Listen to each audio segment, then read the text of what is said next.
So I got some really good news that it's going to rain again tonight, and you know, because obviously we haven't had enough rain this year.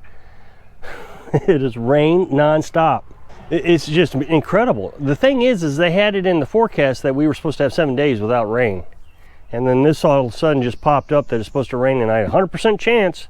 It's overwhelming. I mean, we've got roads that are washed out. The chicken coop is just completely a mud pit. It's terrible. Can't hardly keep up with the grass. So, well, we'll get through it, I guess. I don't know if it's going to do this all summer. I hope not. Boy, I hope it stops raining some. But it's cooling off again.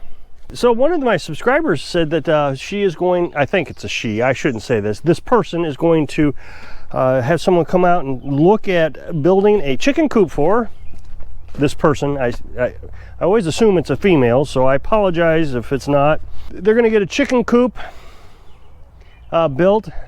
Going to come out and give a list of materials that they need to build it, and this person said that they're hopeful that they'll have chickens soon. So that's great news.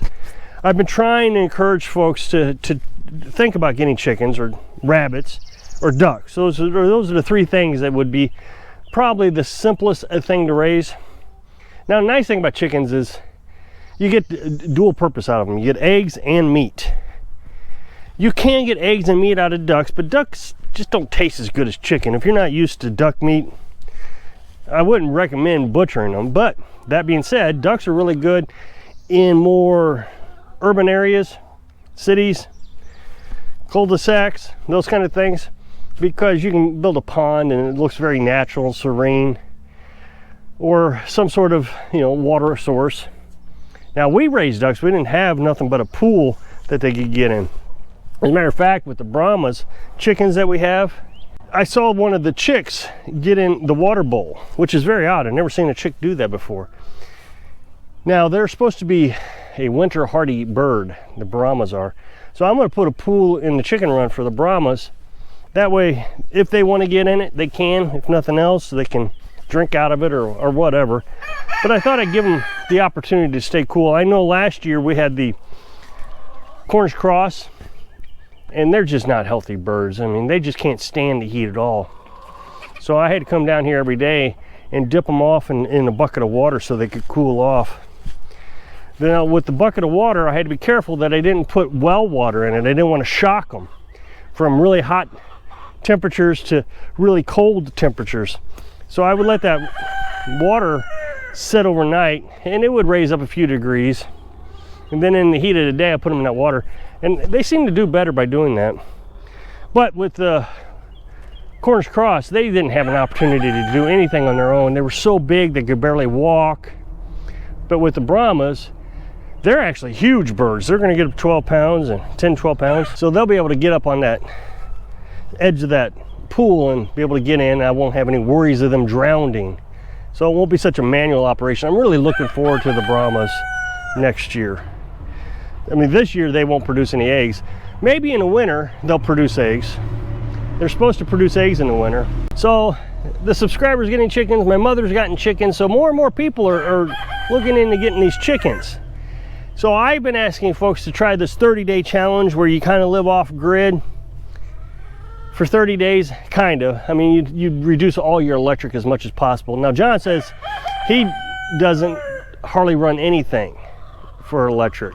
He's gotten it down to $40 a month on his electric bill. That's what I'm trying to suggest, is get down to a refrigerator, a freezer. I mean, obviously if you have a freezer full of food, you don't want to let that go bad. Maybe a tablet so you can watch Netflix or something to keep the boredom down. But beyond that, you know, try to reduce your electric. Now, with us, we use hotspot on our phones. So our phones produce our internet to my tablet. Then we watch our Netflix off the phone, because you only get 10, gigabytes of data off hotspot, but the phones are unlimited. They're supposed to reduce it after, like, I don't know, 25 gigabytes or whatever it is, but they never have. And we have 2 phones. So chickens are back to producing pretty normally. I told you a while back that they were eating their own eggs. We have one that ran out of calcium.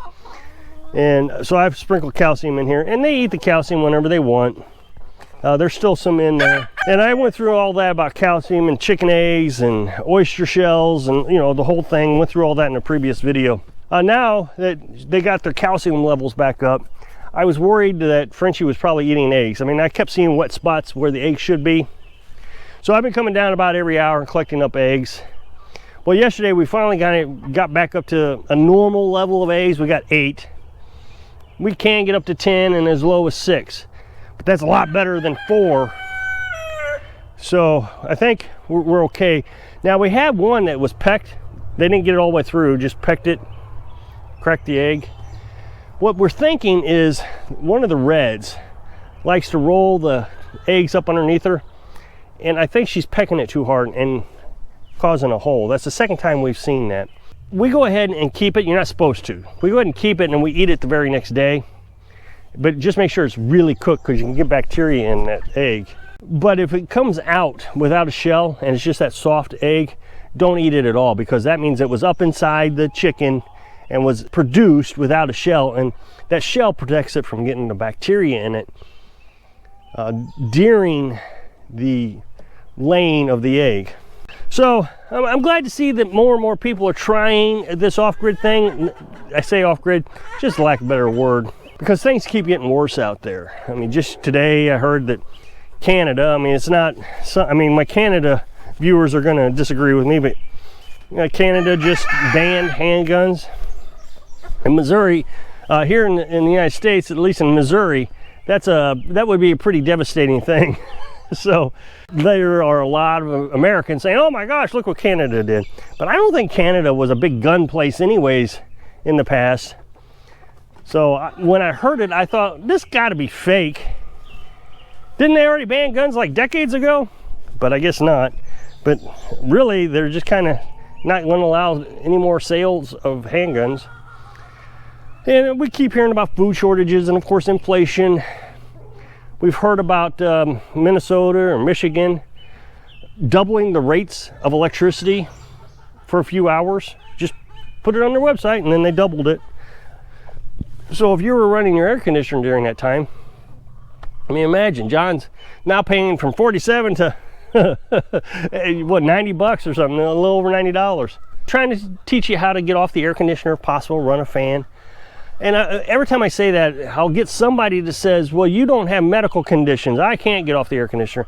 And I'm not suggesting that if you do have medical conditions that you get off the air conditioner. I mean, I would hope that you could prepare for something.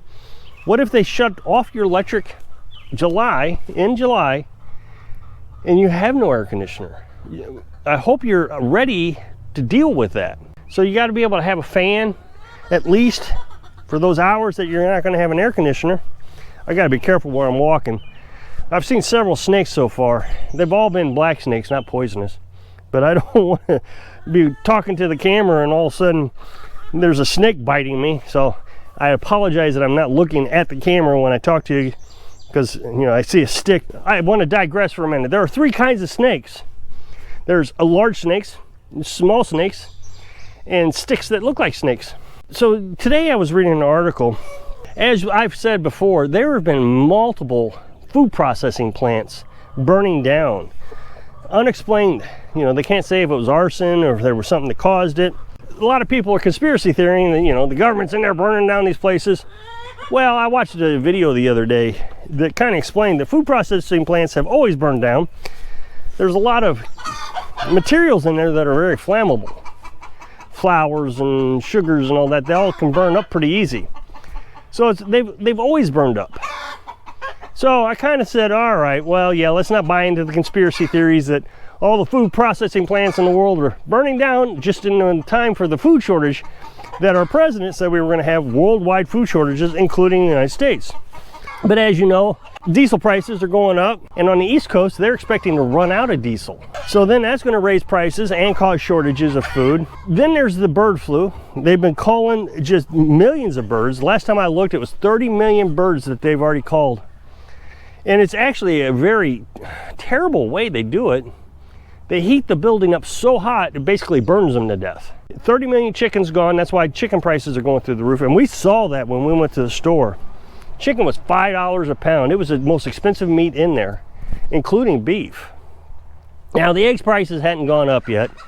I know there's a lot of YouTube videos that I've watched saying that egg prices, they've seen them go up. We haven't.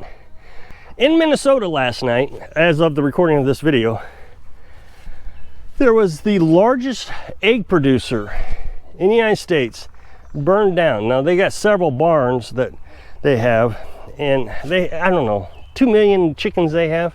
So they did the investigation to figure out what caused the fire, and wouldn't you know it, it's inconclusive, just like all the other fires of the food facilities. It's just another thing that's going to top off food prices. And eggs are used in a lot of things. It's not like, okay, well, I'm going to have eggs at breakfast.